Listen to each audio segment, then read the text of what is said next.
But today we want to talk about particularly the Celtic Druids and the Norse Volur. This is a map of what is the best understanding of the origin of the Celtic people.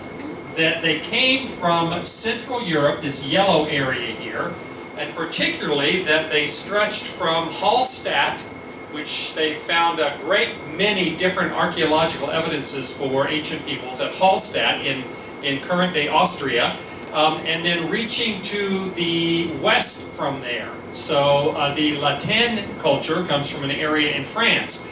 So it appears as though Hallstatt-Latin, this area right in here, was where they originated.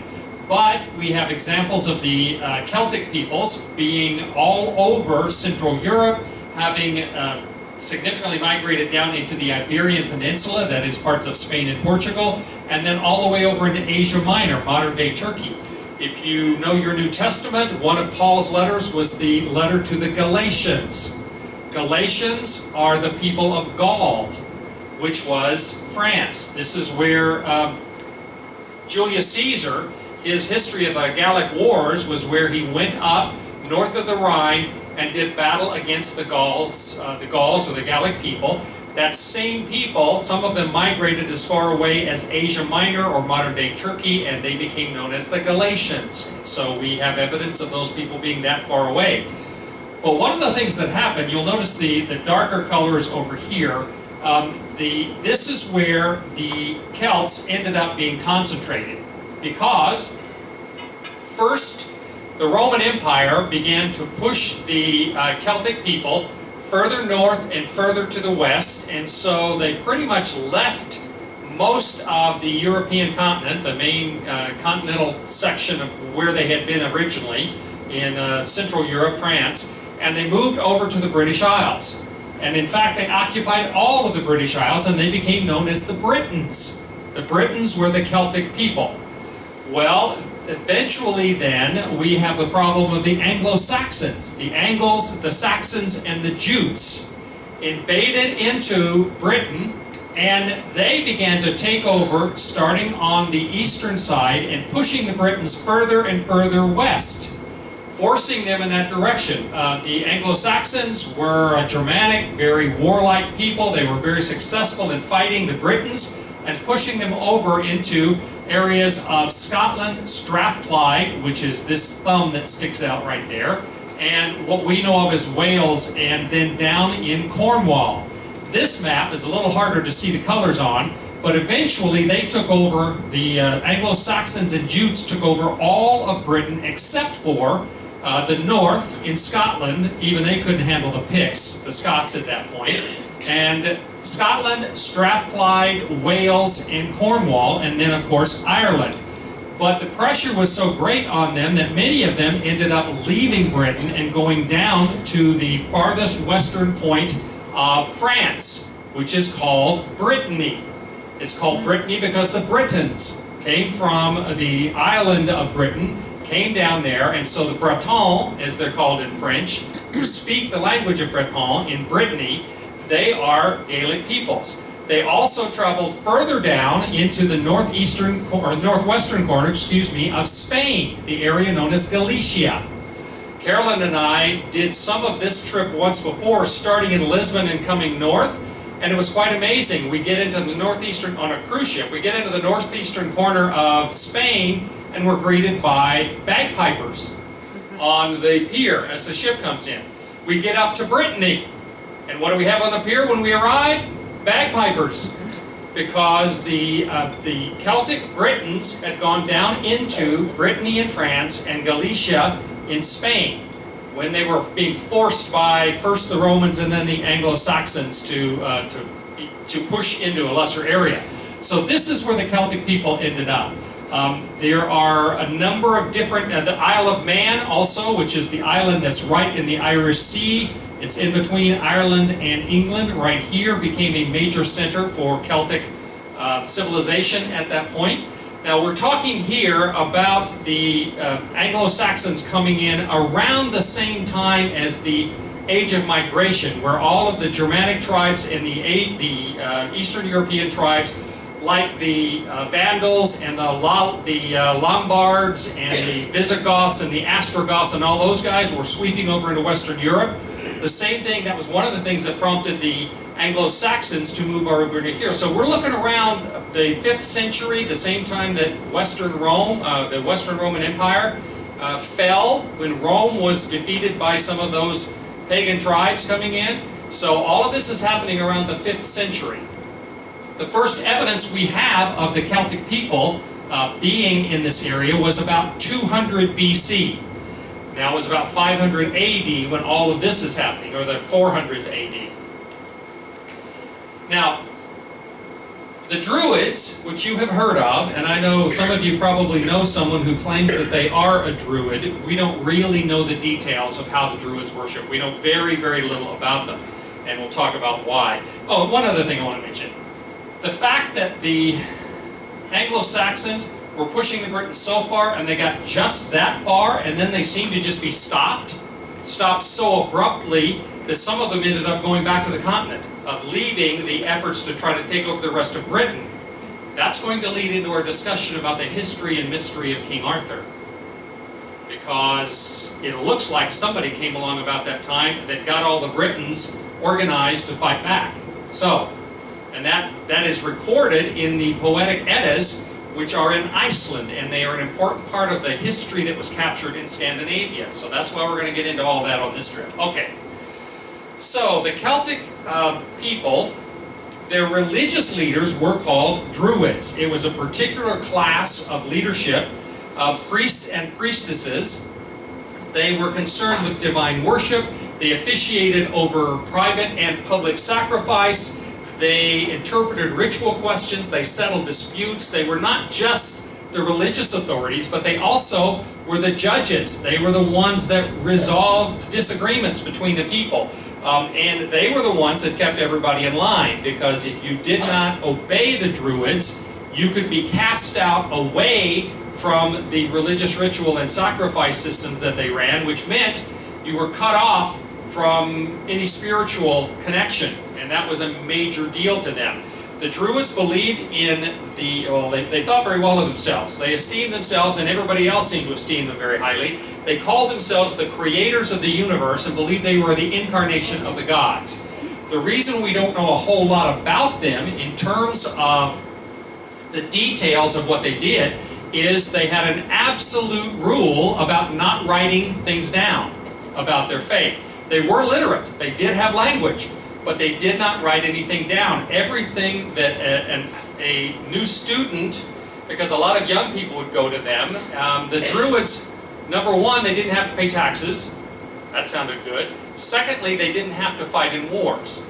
So a lot of young people, young men, would go to the Druids and become a candidate, an acolyte for them at first, and then be a candidate for becoming a Druid, but it could take as much as 20 years of study.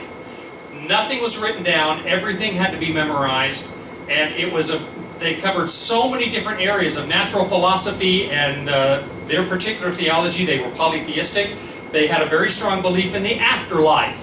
One of the strongest testimonies we have about the Celtic people was from Julius Caesar. In his History of the Gallic Wars, he wrote extensively about the Druids. And so we have more from Julius Caesar than anyone else, although we also have testimony from Suetonius, from Pliny the Elder, Tacitus, and others about this group of people. And so we do have written records of them but only from the Romans, not from them. And so some people would say that those accounts are quite biased. But we do know that in addition to being the religious leaders, they read omens, they projected the future, they interpreted dreams, they created a calendar and then maintained the calendar and the holy days. They were the doctors, they were involved in herbal medicines, they were astronomers and astrologers, and they were involved in sexual magic, as well as being poets. So they had a huge role in the Celtic society. And everyone really did give them an extraordinary amount of respect. Now, one thing about it is the Celtic Druids were in Great Britain, in Ireland, in Scotland, Strathclyde, Cornwall. We have no examples of Druids being present in any of the other Gallic locations, in Iberia, meaning in Spain and Portugal, or in Asia Minor. We don't have any record of them having Druids. And so some scholars have proposed that maybe the Druids were in Britain before the Celtic people got there.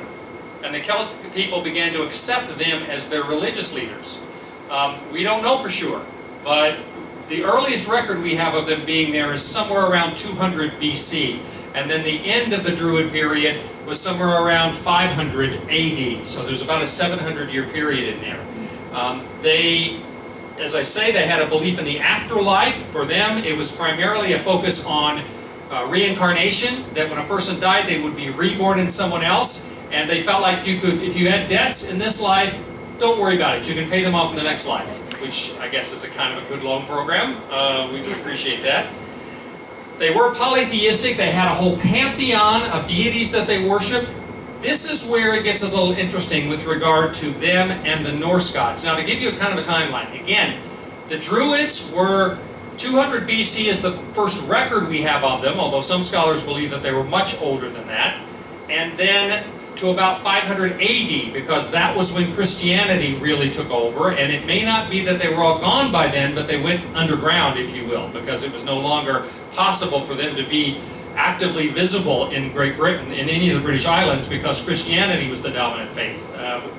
The church came through the St. Columba and St. Patrick in the 400s, so that by 500 most of Ireland, Scotland had been Christianized. So that gives you kind of a timeline.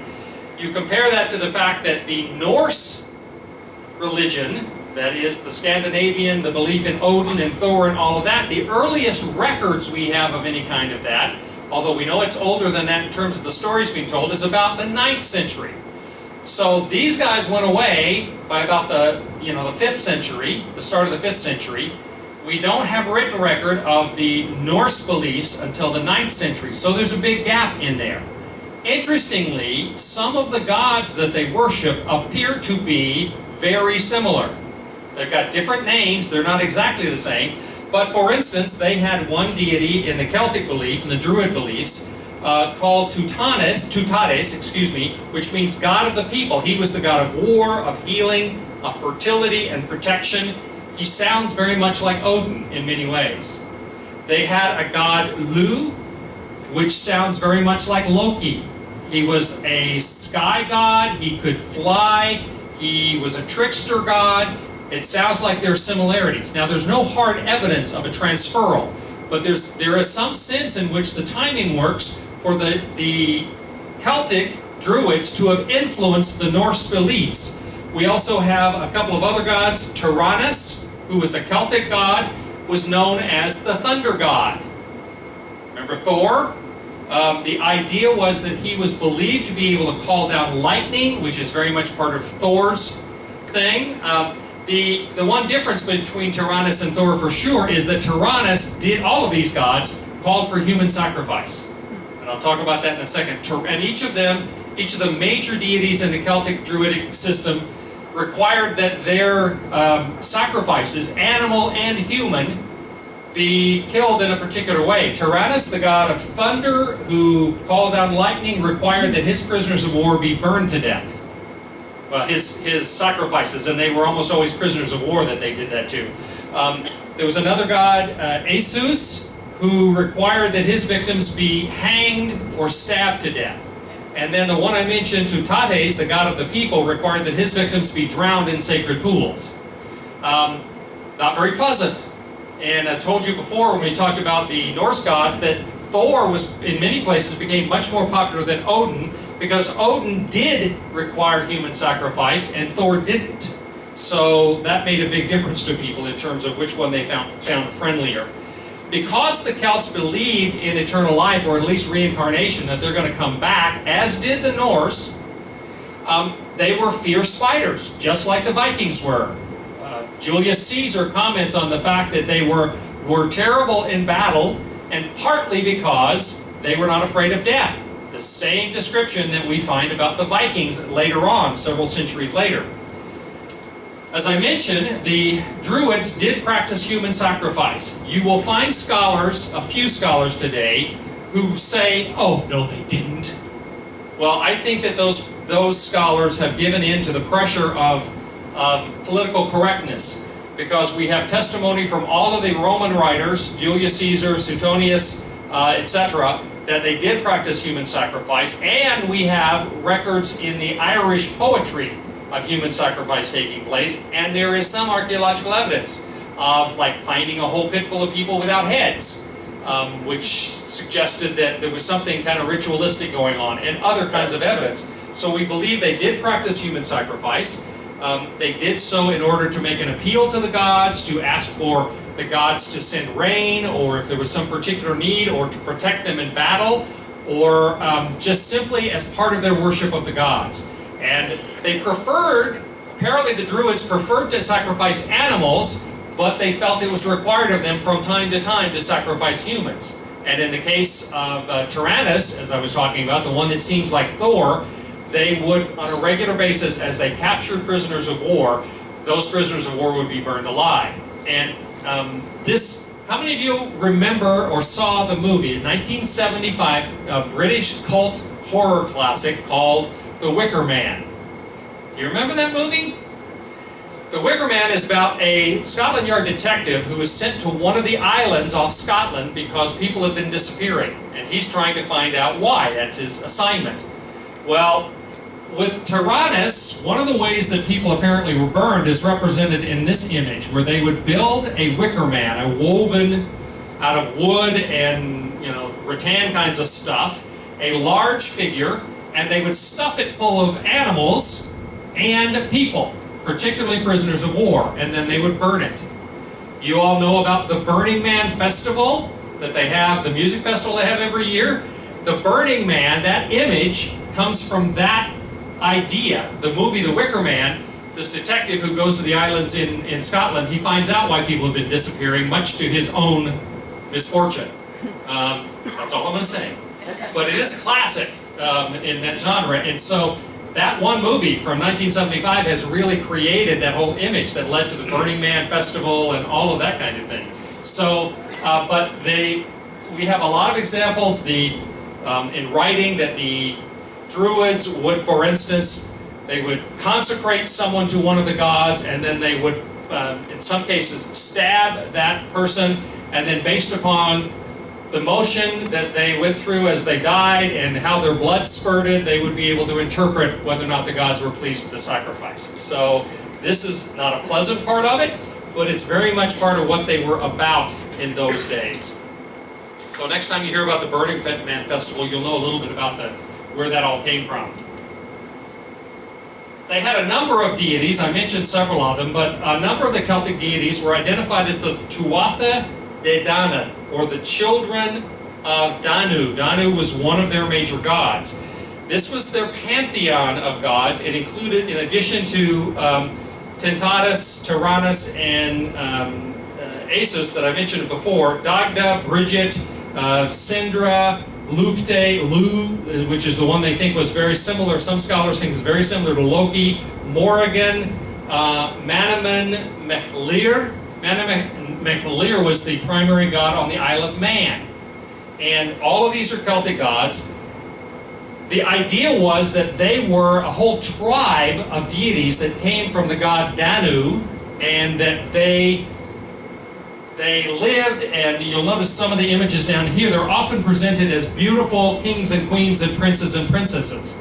And so they eventually felt so uncomfortable and so persecuted by the presence of human beings that they began to go into the other world, which was located underground, and they became the model for, in Ireland especially, for the fairies.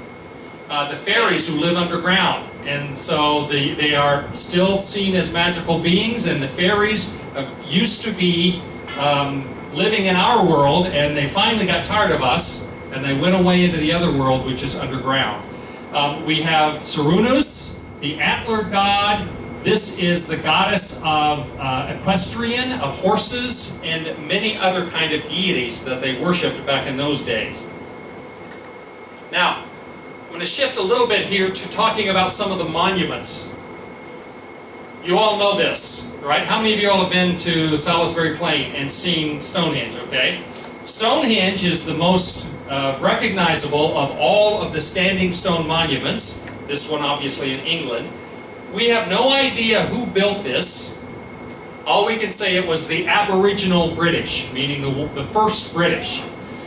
There are some, as I said earlier, who believe it's possible that the Druids existed as a people before the Celts got there, when they were driven out of mainland Europe over into the British Isles, and that maybe they were around earlier and had something to do with this, because the current construction, we have the standing stones, and if you don't know anything about the Stonehenge, the stones here they average 13 feet tall and almost 7 feet wide.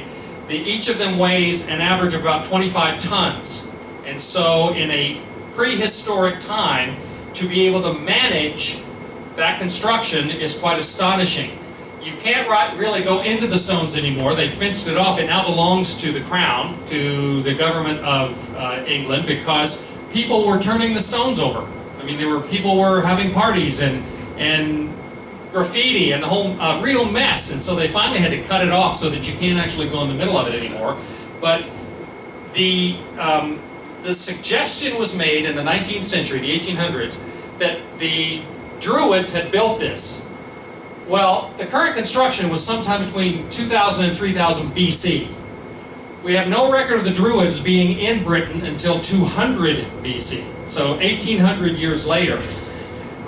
In addition to that, they have now discovered that while the standing stones were put up somewhere between 2000 and 3000 BC, the whole area was being used for ceremonial purposes as early as 8000 BC, because they have found evidence of, wood fragments underground and various other things that suggest much older.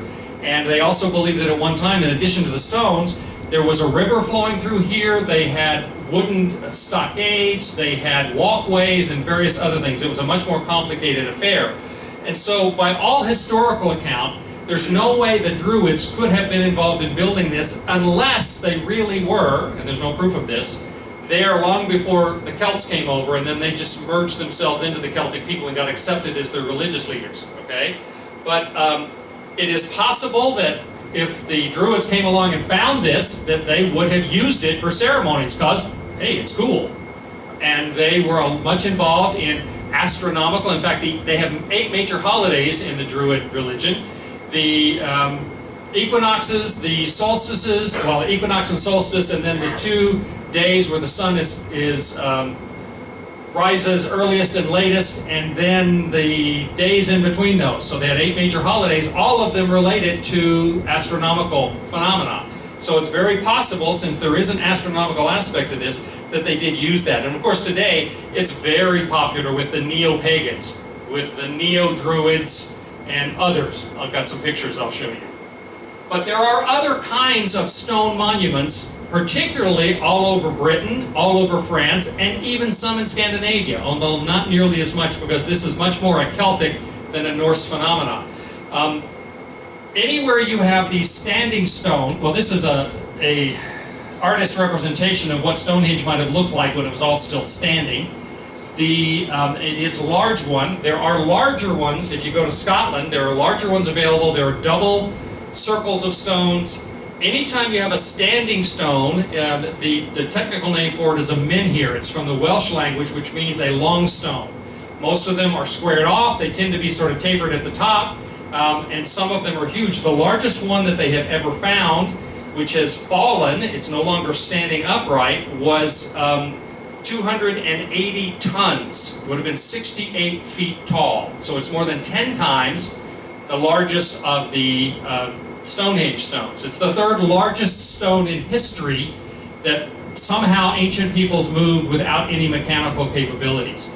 There is there's a thunderstone in St. Petersburg is the biggest. There is one of the stones that is part of the Wailing Wall in Jerusalem, or the Western Wall as it's called now.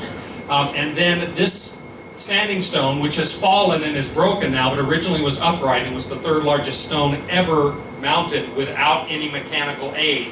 And we have no idea how they did any of those things. we have examples of standing stones and even stone circles all over the world. There is a very, very ancient one, thousands of years old, in Hong Kong. There are others in other parts of Asia.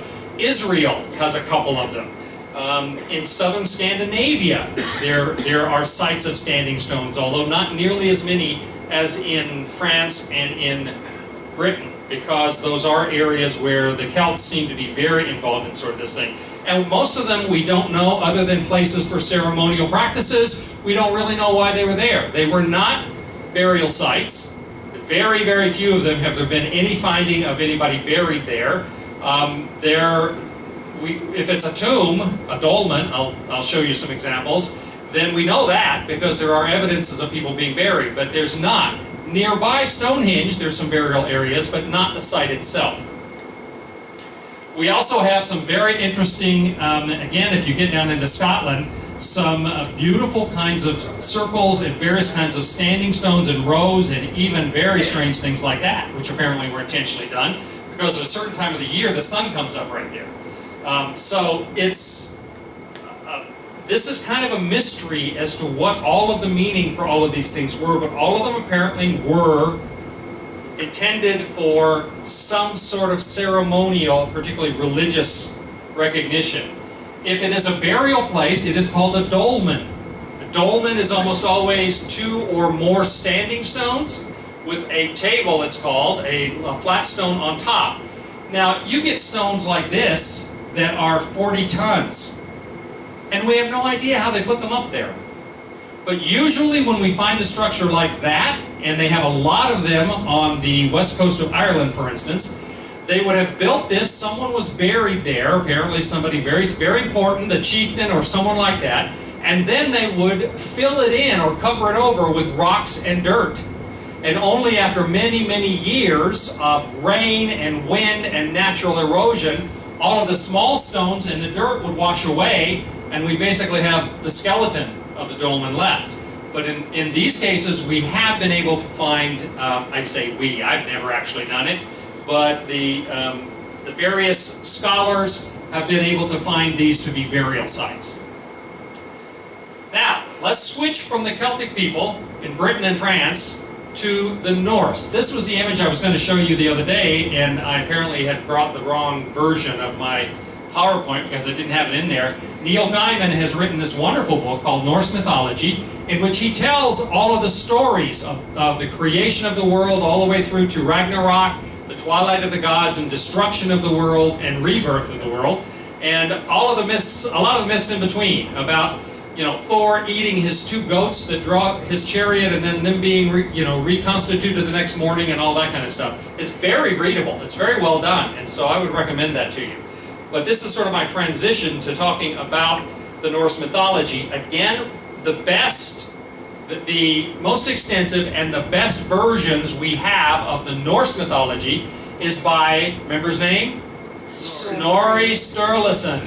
You gotta remember Snorri. My wife's been calling me Snorri lately. He was responsible for writing the Poetic Eddas, the Prose Edda. These are 2 volumes in which he records all this stuff, and they're considered the best and most accurate. He recorded them in the 11th century AD. So we're talking about, 1,000 years ago. But they are considered the best versions. They had been handed down, they've been written as much as in the 9th century earlier than that, but he's got the best versions of them. And it's from that we take most of the legends of the Norse that we have today. Now, this map is to show you Magna Germania. This is northern, of course here's Britain. This is Gaul or Gallia in this particular translation. Northern Germany, this is Denmark right here, and of course we're up here in Norway. But northern Germany was where the Germanic peoples came from that moved north and settled Denmark and then southern Norway and southern Sweden and then eventually further up. They are the ones that carried the great stories that became Norse mythology, the stories of Odin and Thor and all of that. Well, you will notice that the Gauls and the Germans occupied some of the same territory here. You even have this map even shows them overlapping. But the area that the Celtic people came from is right in here.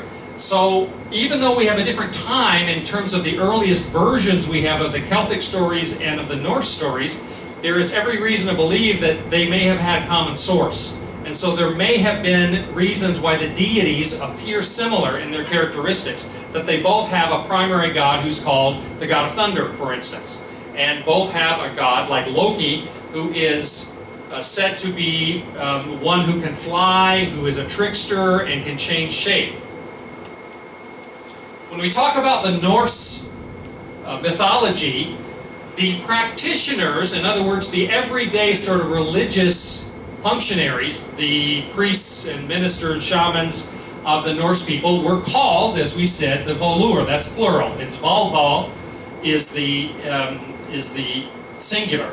This is a picture of Odin. Even Odin was believed to approach, and this says Volvin right there, to approach the Volur to ask them what was going to happen with for him and for the other gods of Asgard. Even Odin, the father of the gods, would go and ask. That's an idea of the esteem that the Volur were held in. This is an image of the practitioners of Volur. It's very much nature-oriented, very much focusing on the natural elements. There is, you know, their pantheon of gods, Odin, Thor, etc. Here, this in Iceland, they came up with a stamp in 2003 dedicated to the tradition of the Volur. This is an amulet that would be an amulet that represented Mjolnir. Mjolnir is the hammer of Thor. And back in the days when Christianity, particularly in Britain and Western Europe, and the Norse beliefs from Scandinavia, the Vikings, were fighting each other, the Christians would wear crosses, of course. Well, this was the Norse version of a cross. They would wear a hammer of Thor as a sign of the fact that they were followers of the old religion, they called it, of the Norse beliefs. And the Volur practiced what was called Seid. You don't pronounce the R in that. Seid was sorcery. Volur literally means a wand carrier. And they practiced a number of different kinds of sorcery, including what's called spé, which means seeing. It's the same root as our word spy. It's to be a seer, to see things that other people can't. Also, they practiced galdur, which was this casting of spells. And so they were seen primarily as sorcerers. A woman who practiced Seid was considered usually to be an older Norse woman who had cut herself off from all of the normal close family ties that was typical in a Norse family and had committed herself to this magic. They were responsible for doing the sacrifices, because Odin required sacrifices, many of the gods did. So they would sacrifice the people, including the prisoners of war, which again is very similar to some of the sacrifices the Celts did. The Germans and the Norse as well, because this came up from the Germanic peoples, attributed prophetic powers to many of their women, and the superstition in their power grew to be so great that some of them were practically deified themselves. They were almost thought of as gods themselves, the practitioners of this magic. They did practice human sacrifice, but so they weren't considered harmless. In fact, much of this is seen in the Norse belief. Odin is the primary god of Seid, of magic. But he was taught magic by Freya, who is one of the Vanir. She is the chief goddess of the Vanir. She and her brother Frey belonged to the second tribe of gods, the Vanir, but she had taught Seid, magic, sorcery, to the Aesir, and particularly to Odin. And so both of them were involved in that. And Freya was considered the goddess, a warrior goddess. She was dangerous. She was also a goddess of love, which is also dangerous. So there was an interesting mixture of things, but it was the sense in which these Volur could be very dangerous creatures. They were considered to be particularly seductive. Sometimes they even used drugs to seduce and in that way gain control over people. Henbane was one of their favorite drugs because it not only will cloud a person's thinking, but is also a very powerful aphrodisiac. They practice sexual magic. There's always, in a lot of different cultures, been an association made between sexuality and magic. And so they did exactly, they practiced that. Odin, as I said, this is an image of Odin on his 8-legged horse, Sleipnir, remember, the 8-legged horse that was born from Loki. And this is, one of the things too that you will notice is Celtic knots. Celtic knots, the beautiful jewelry they make and everything with Celtic knots. You will see a lot of very similar kind of imagery in the Norse stuff. We were at the Viking Museum the other day, and they had carvings on top of some of the tables, and very intricate, interwoven, dragons whose tails sort of make knots over their backs. This image, which is called a Valknut, is one of the symbols for Odin, and it is interlocking 3 triangles. This rune is the rune for Said, which means sorcery, the magic. This is another image of Odin, although he's on a regular horse here, not the 8-legged Sleipnir. And see the Valknut right below him, this interwoven knot image, which was an image of Odin. That's why we know that that's who it is.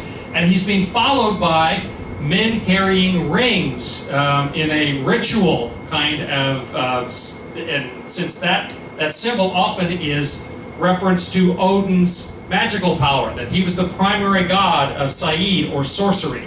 So we see a lot of that. As I said, the Volur means a carrier of a wand. Wands have always been seen. I mean, you've seen Harry Potter. Wands are used in magic. That's always been the case. And also, interestingly, do you know what a distaff is? Do we have any weavers in our bunch? A distaff is a thing that's used in spinning in order to make yarn in order to weave. Weaving had always been seen by the Norse especially as being critical in the 3 Norns, the 3 goddesses who sit at the root of the great tree Yggdrasil. They're weavers, and when they weave, they are weaving the history of humanity. And if they cut a thread, if it's your thread, then you die. So weaving has always been seen as a way of not only predicting but controlling the future, and so weaving was part of this. The wands that the Volur used frequently, like, well, I was on the right slide. Like this, they will have baskets built into the top of them, and they can look very much like a distaff, which is something that's used in spinning so that you can weave. And so that whole wand, weaving, the distaff kind of thing is all related. That's how you control the future, is by weaving, and but that's part of their important symbol. Some other of the wands look much more distinctly phallic, and that gets into the sex magic kind of thing. As I say, the Volur were known to be actively involved in sexual magic and in seduction. They were considered very dangerous for that reason as much as any other.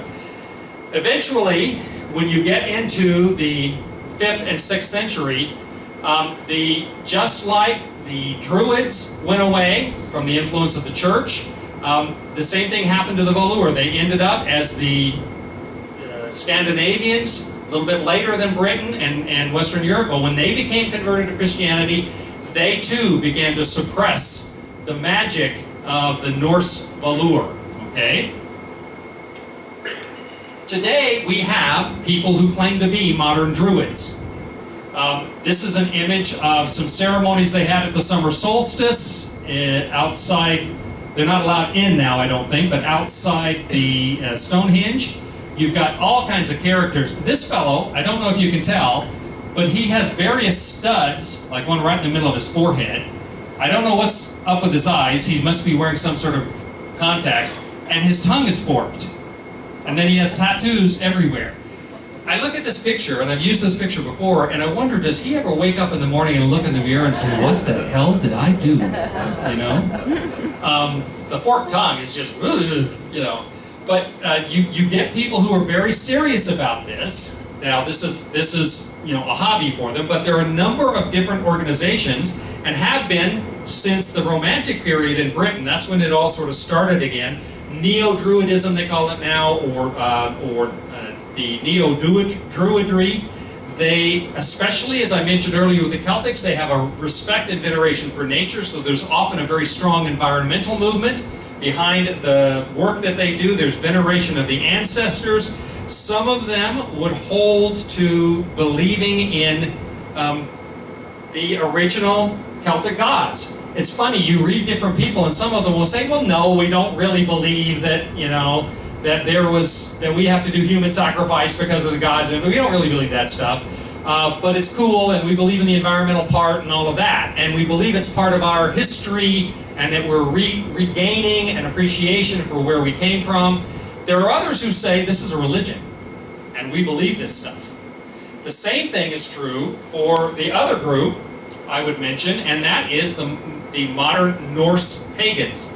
These images are primarily from Iceland, where the recovery of the Norse beliefs have taken place much more seriously. This is an image of a Norse pagan wedding that's being conducted. These are various altars or that are set up for blots. A blot is a sacrificial ceremony. It used to be that a blot would involve the sacrifice of animals and of people, and that the blood of the animals and people would then be sprinkled on the idols. And these are idols of Odin, of Thor, and others. You'll notice the hammers here, which are representative of Thor, and the blood would be sprinkled. Now, they don't do sacrifice anymore, probably because it's illegal, but to sacrifice animals, unless it's for food product or whatever. And so they don't, and they say, oh, well, sacrificing animals, no, we wouldn't want to do that anyway. We can go to, in fact, the first leader of the Icelandic pagan organization said that, well, why would we kill an animal right here when we can go to the store and buy one? Bring it, unwrap it, bring it here, and it's all done, and we'll have a feast with it. So they do have feasts as well, which are called sembals. So the sacrifice, they now sacrifice food and drink, and then they will gather together for festivals in which they will have big parties. There is an increase in pagan worship all over the world. It is a fast-growing religion. Particularly, as I say, back in the 70s in Iceland, three guys got together and began to talk about trying to recreate the original Icelandic or Norse religion, since Iceland has been part of all of that. And it took them a long time to get approval from the government. The government in Iceland has a church tax, and from that tax they pay to support the various religions. But the Constitution of Iceland says that any church that is for the worship of God, and so there was a huge argument as to whether or not that didn't mean one God, a monotheistic God, and they went a long time. They finally approved them. They went a long time when they had just 20 or 30 or 50 people. They now have well over 3,000 members. They have built a temple in Reykjavik. They started out with a burial place. When they became an official religion, they could perform weddings, they could do funerals, they could do other things. And so they are growing phenomenally in Iceland as much as anything else. Now, different people will say, yes, we believe in Thor, we believe in those deities, we believe that they represent personalized aspects of nature. There are others that say, oh, give us a break. We don't expect Odin to come riding into one of our meetings on an 8-legged horse, but it's because we value the values that they represented in terms of an honor of history and honoring nature and taking care of the nature of the world and respecting our ancestors who followed this, all of that kind of thing. So there's much difference about it, but they do practice it, especially in the religion in Iceland that is the pagan religion is called Asatru, which means to honor the Aesir. The Aesir are the primary group of gods, Odin, Thor, etc. The Vanir is the second group, which is Frey and Freya and the others. So their very name means to honor the Aesir. And some people have said it's absolutely a religion. It's not just a club. This is not just a philosophy. We actually are worshiping. So there's very different feelings about that. Paganism worldwide, and there are Eastern European paganist groups. There are pagan groups all over the world now, and they are growing quickly. the human desire to find some kind of meaning and to have been burnt out on what has been traditionally giving meaning to a culture, this is where it takes them. So this is what I believe the Celtic religion, the Norse religion, and how they're connected. There seem to have been crossovers. They come from very close to the same places. They have deities that are very similar to one another. They have worship processes in terms of sacrifice and acknowledgement of astrological importance. Very, very similar in that way, and I think they may have fed one another. And I believe that the Celtic side came first, and the Norse, which we have records of much later, was taking a lot of their information from the Celts and from the Druids. Questions about any of that? Yes? So, is Wiccan part of this Druid thing, or? Wiccan literally is witchcraft. I mean, that's where the word comes from. It means a white witchcraft. You know, they would insist that they're not doing dark arts kind of things. But a lot of these pagan groups would readily accept Wicca and other, pagan beliefs. To a great extent, anything that we would kind of categorize under the broad New Age kind of thing, which New Age is anything but new.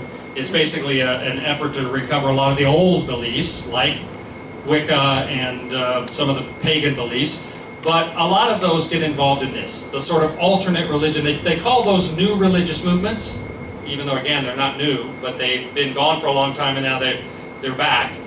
So Wicca would be part of this, but not officially so. I mean, not technically. It's not like they've taken Wicca and said this is part of our beliefs, but Wiccans often find themselves attracted to this. Okay? Yes? Was Christianity the only game in town between the 5th and the 9th century? What else was going on? Right. Was Christianity the only game in town between the 5th and the 9th century? Well, it wasn't in Scandinavia. I mean, it wasn't for the Vikings. They maintained up through much of that period. Now, it wasn't, they started converting to Christianity in the 6th and 7th century. So they were 100 to 200 years behind the rest of Western Europe.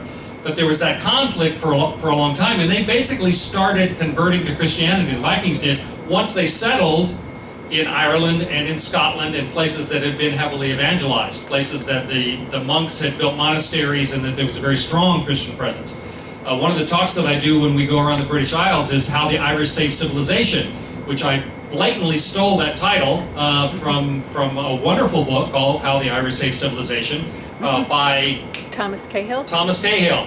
He's got a whole series of books called the Keys in History, where major changes. So yeah, they still were worshiping the Norse gods for a long time after Christianity, but then Christianity became pretty much the only game in town after a while. Now, again, the belief is that the Druids may have sort of gone underground. The same thing may have been true for many of the Norse believers, that they kept their head down because the power was now with Christianity, but that they may have continued to practice that for a long time after. In Yes. Northern Europe, right? Because Islam started when? 700s? Well, we have Islam, from the 500s, and it began to spread so that in 700, you've got Islam invading the Iberian Peninsula, and in the 700s, it was the dominant religion in Spain, Portugal, and they got almost to Paris. I mean, it was the grandfather of Charlemagne, Charles Martel, who finally was the first Western European who managed to defeat a Muslim army at the Battle of Tours and drive them back down into the Iberian Peninsula, where they remained for hundreds of years. So Islam was a major force around the same time, after 700 in Western Europe. Of course, they started in the 500s and had taken over parts of the Middle East and a lot of other places. So, anything else? Any other questions? Yes? So the Celts and the Basque in northwest Spain, I mean, what's the relationship there? Well, the northwest Spain, I mean, the Celts were in there, and eventually, the Visigoths came down and took over everything from the Celts. That's what drove the Celts primarily out of the rest of Spain and Portugal, so that they were isolated kind of in that northern corner. They kind of all went to Britain, and then some of them came back down there. The Visigoths, which then were Christianized, all of these sort of pagan German or Eastern European groups that came in, including the Goths, Visigoths, Vandals, the Lombards, all the rest of them, eventually they were all Christianized. So that's part of what was going on with that. The Basques have always maintained a very a very unique identity. They've sort of gone with the flow, but the Basques have retained a unique cultural identity when everybody else was getting mixed up. I don't know really a lot more about that in terms of where the Basques were in that process, to be honest. Any other questions? Thank you all very much. Tomorrow we will talk about Sami of the North, and just check your daily bulletins for the time. Thanks for being here. Bye-bye.